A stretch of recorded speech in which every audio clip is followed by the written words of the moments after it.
Team USA. The United States making 2 changes from the semifinals, and they're the final 2. Sha'Carri Richardson will anchor. Gabby Thomas will run third. The first half stays intact. Tamari Davis, just 20, making her debut for the United States. And TT Terry down the back stretch. You'll remember she anchored the winners last year in Eugene when they upset the Jamaicans. It has been a real rivalry, a legit rivalry, back and forth over the years between the US and Jamaica. How much of a rivalry is it? You have to go back to 2003 to find the last time that a team not Jamaica or the United States won this event at Worlds. That's a full 20 years, just USA and Jamaica trading the titles back and forth. And that was France, and France do not have a team in this final. So Tamari Davis, as well as she ran in the semifinals, I knew there was no danger. She was getting subbed out. She's a youngster, so you give her the least to do. The only thing she has to do is pass. There's TT. She anchored, as I said, last year and held off the hard-charging Sharika Jackson of Jamaica.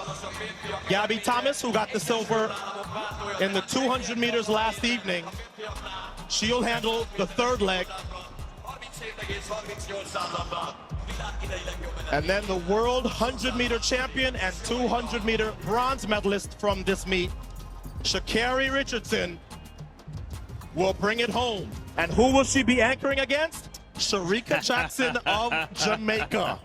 So Sha'Carri got the better of Sharika in the 100. Sharika got the better of the world in the 200. Sharika left everybody behind. So the US and Jamaican teams are just rock solid. Morrison, Fraser-Price, Forbes, and Jackson, the Jamaican quartet. It may be, Lee, that this is the last time that we will see Shelly-Ann Fraser-Price at Worlds. She'll run the backstretch. I told you yesterday, she's run every leg for Jamaica. Sasha Lee Forbes on third, and we already told you the anchor. 21:41 last night to scare Florence Griffith Joyner's world record. Sharika Jackson will be counted on yet again to anchor the Jamaicans home. Here's Sharika, and while she is basking in the glory of these world championships, she will tell you what an honor it has been and still is to run on the same team as Shelly-Ann Fraser-Price. Shelly-Ann has told us that Paris more than likely will be her last Olympics. These will be her last World Championships. She'll be 37 in Paris. So it's going to be the end. We're in the twilight of this incredible career for the 3-time Olympic champion, 8-time Olympic medalist. And here at the World Championships, she's won 15 world medals, 10 of them gold, entering this race now. And this British team that will start in lane 8 is weakened severely. You see the name you don't see on the left there? Dina Asher-Smith. So it's a good team, but I don't know if this British team is capable of challenging Jamaica and the United States if they don't make any mistakes, just because they don't have the horsepower. Daryl Needham's had a phenomenal World Championships. There she is, she'll anchor, setting a personal best in the 200 and finishing 5th. Last evening. Marie-José Talou is on the Ivory Coast team, as you would imagine. That's a team to watch as well. They ran well, second in their heat. Leaky Klaver for the Netherlands and Nadine Visser. Germany. Set. Asher Phillip with the baton forward. Great Britain starts together. The Italians have started pretty quickly, but it's the USA first legs. The best. Shelly-Ann Fraser-Price for Jamaica against Imani Lansico. I think the Swiss had a bad change on the outside. It's has got the back must have gone. Great Britain against Jamaica, side by side. The 100-meter champion against the 200-meter champion. Richardson, Jackson. She's closing, but not fast enough. It's gold for the Americans. Redemption. Brilliant performance. Absolutely superb. They have done the double. They've rounded off the penultimate night exactly as they said they would. A good team. Let's go around the track one more time with Team USA. Whoa! So Tamari Davis ran all the way up on TT Terry. Jamaica was already gone. But TT did a good job of holding her own against Shelly Ann Fraser-Price. The United States was very much still in it. Gabby Thomas, with her hand back, she looks back for the stick. Jamaica's already gone, but Gabby Thomas on the inside lane had a tighter turn to run. So Sha'Carri Richardson got the baton at the same time, but she was further out in the zone. So she had to handle somebody who was not easy to handle on an anchor leg. And it really was no contest. It wasn't like Sharika dipped into the lead or made it a race. The lead that Sha'Carri got, she held, and that is not easy to do, trust me. So 2023 was the year Jamaica got dominated in the 4x100 meters. Well, it wasn't the first, but yeah, that year we expected to win that race. But we got dominated by Team USA, and yeah, they stepped up, I must say. They delivered, especially Sha'Carri Richardson. I expected Shericka Jackson to run her down, but Sha'Carri held her own. And we must highlight the fact that Sha'Carri also ran down Shericka and Shelly Ann Fraser-Price in that 100-meter final from lane 8, winning it on the line. So yeah, Sha'Carri did have a tremendous season in 2023.